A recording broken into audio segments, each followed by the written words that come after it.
NTE 1.3 is releasing on August 19th, and in their live stream, they announced a bunch of new content that's going to be dropping alongside of it. The thing is, the live stream is 1 hour long. So the NTE team was courteous enough to sponsor this video so I can summarize all the cool things for you to know in a quick, clear, and concise manner. And if you end up liking what you see, don't forget to click the link down below in the description box or the pinned comment in the comment section to download NTE. Without further ado, let's go ahead and get right into it.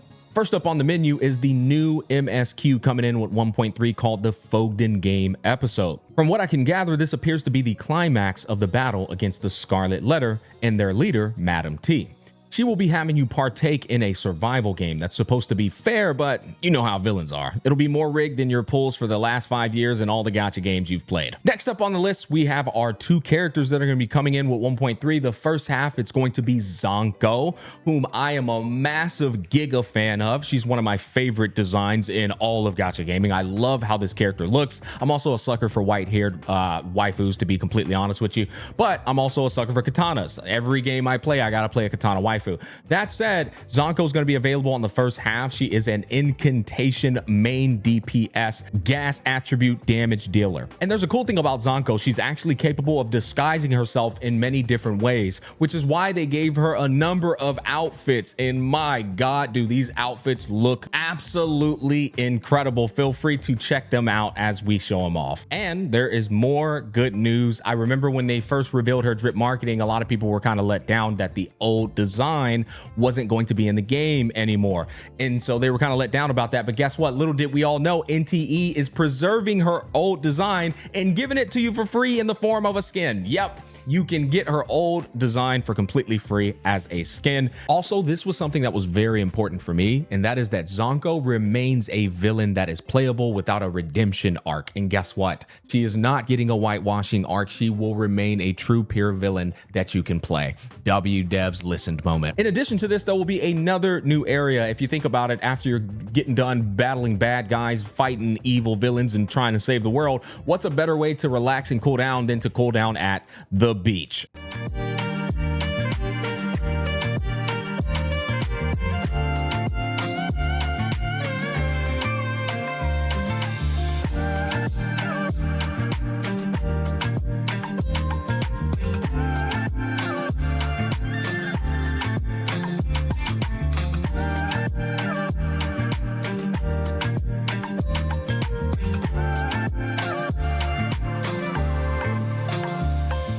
Yes, ladies and gentlemen, there will be a new beach area with beach skins and beach gameplay. In fact, one of the gameplay modes is literal beach volleyball, and you will be able to partake in this event. It's a 2v2 beach PvE gameplay mode. I don't know if PvP is going to be coming later on down the road, but for now they did say they said mostly PvE, and I quote. But the cool thing about this new beach volleyball mode is that you can actually use your stamina to make more fun, so it will be another activity for you to utilize as you're getting through your dailies and weeklies. And you can even partake in this tournament mode where you're not only going to get fawns and your stamina consumed, but then you get bonus fawns depending on your rank that will actually take away from the pool that is used in the pink heist to reach your 1 million fawns bi-weekly. So this will be another alternative for people who might be getting burnt out on pink heist, or you just want more ways to tackle that 1 million fawns every 2 weeks, if that makes sense. One cool thing about this beach volleyball activity though is they actually have like a stat building system, and each individual character specializes in particular roles. I found this kind of cool because it adds a bit more depth to the event. I don't know how it's going to feel when we play it, but I do like when they add a little bit of layer of depth so that you're not just, you know, playing with people who all do the exact same thing. You'll have people spiking, serving, pitching, jumping, all the freaking labels. I'm not a volleyball expert, but you get the drift. But guys, we all know the best thing about going to a beach in a gacha game are the waifus. Yes, you're gonna be getting some new beach skins. It seems like they had a bunch of different beach skins. Mint has been eating good on the cosmetics. She really has. That girl got a cosmetic every single patch update. And this is what I love about the NTE video game. It's that they are not afraid to throw skins at all of their different characters.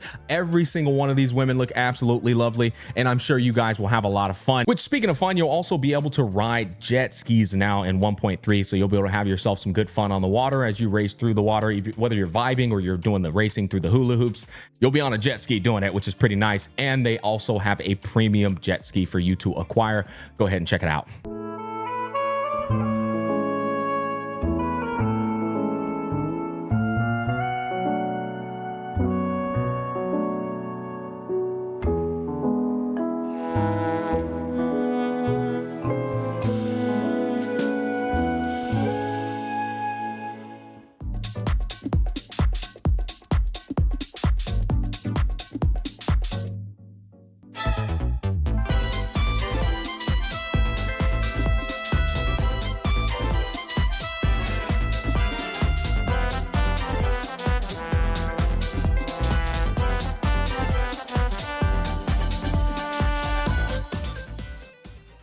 Now, in addition to this, they also are bringing in Dune Buggies. In fact, if you check out Zankou's board, you can actually acquire a Dune Buggy skin for Zankou. But yeah, you can ride Dune Buggies now, and they even threw in bicycles. Absolutely hilarious. You know, I think bicycles is just more of like a romantic type of vibe. You know, you're probably going to put somebody on the back of your bicycle as you're going through and checking out all the beautiful different maps and sceneries and vibrant backgrounds that is inside of Everness to Everness. Anyways, as you progress through this MSQ, there will be a new anomaly location. Go ahead and check it out for yourself. The Fog Den is the Scarlet Letter's hunting ground. Set foot inside, and you play by the rules of the game. Who you'll meet, what you'll see, and how you'll make it out, it's all one big unknown. As for what actually goes down in there, we'll leave that for the appraisers to experience firsthand. What I can tell you now is that the Fog Den will throw wave after wave of enemies at us. Well, if this whole place really is one big game, it sounds like there's no shortage of levels to clear. Now, this next piece of content that they announced was debatably one of the biggest highlights of the live stream, and that is the brand new map area, the Duskmoor District.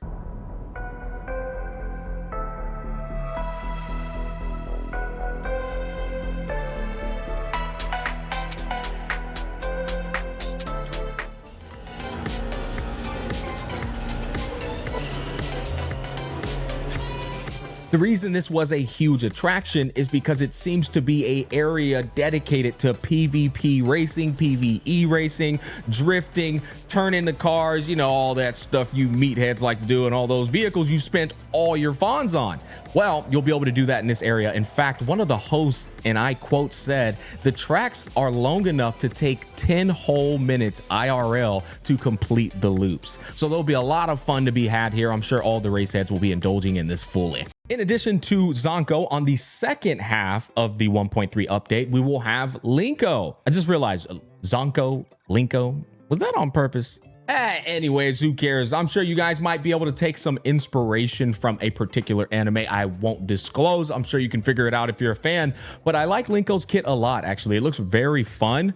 But one cool thing about Linko is she can slingshot across rooftops. My goodness, she's also an Animo character, and I'll be honest, I'm not the biggest Nonali fan, so I'm looking to replace my Nonali with Linko on whatever teams. That's how I'm going about it. I don't know about y'all, but this will be a second character for you to acquire on the second half of the 1.3 update, and she's also got 2 little skins if you're interested in them that you can pick up as well. Speaking of skins, there's also a nice QOL where you can turn a setting on, and every time you log into NTE, all of your characters will rock a random outfit in which you own. That's actually kind of cool. In fact, I saw another little cool feature in the live stream where a guy hopped inside of a pool and the character immediately switched into their pool outfit. I love little quirks like this. You know, they go the distance when in terms of immersion when you're exploring and vibing throughout the city. Now, there's one more thing I want to highlight in terms of like lifestyle. They're adding in another new property. In fact, a lot of people were asking about this in surveys and feedback. They wanted a property that was outside of the city, away from all the bustling, you know, noise, and you know how the city life be. So they added a new property out there in the sticks where it's nice and quiet. You can like be a little gardener and stuff. It's actually really nice. And so you'll be able to spend 35 million fonts to unlock that property next, and then you'll be broke again. Beautiful. I'm just joking. Or am I? All in all, I think NTE is shaping up to improve itself patch after patch. Every single live stream has been a joy to watch as they add more and more into the game. In fact, they teased at the very end of the 1.3 live stream a 1.4 teaser where they're going to be revealing a brand new map area called the Amusement Park, in which I'm sure you'll be able to do anomaly activities, gameplay events, and as well as dating activities as well. So that's going to wrap up my summary for the 1.3 live stream. There's even more that I didn't get the chance to mention. There was a lot of information in there, but that was kind of like the most important stuff to me. Comment down below, and if you guys liked what you saw, don't forget to download NTE by clicking the link down below in the description box or the pinned comment in the comment section. And thanks for watching. I'll catch you guys on the flip side.